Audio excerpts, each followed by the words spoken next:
Hello everyone, and welcome to this short video about our favourite new features coming in the Winter 2022 release. First of all, I want to introduce a few changes to the Salesforce flows.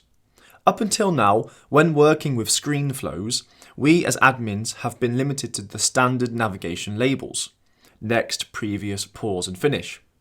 And the only way to customise these buttons would be to install a package. Well, in Winter 2022, Salesforce is releasing an update to allow you to customize button labels in the Flow screen footer. Now, whilst this is only a beta and seemingly only a small feature, it is exactly the kind of thing that makes our lives a little easier when using Salesforce. The next feature is great for Salesforce admins.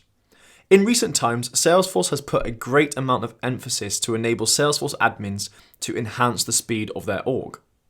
We now have this incredible Analyze button available on Lightning pages to allow admins to view their anticipated load times for Lightning pages.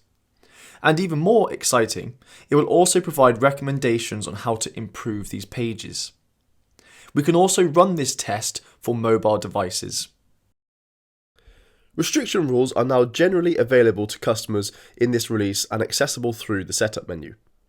On top of the security features we know and love, the OWDs, roles for example, you can now restrict the records your users can see even more, adding a new level of security.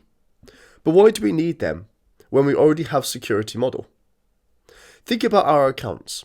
If you have access to an account, you gain access to its tasks and events, with no way of limiting this. For custom objects, users can see all detail records. Restriction rules let us change this and make them private if we wish, based on certain criteria. Thank you for watching this short video about the Winter 2022 release notes. We'll see you on the next one.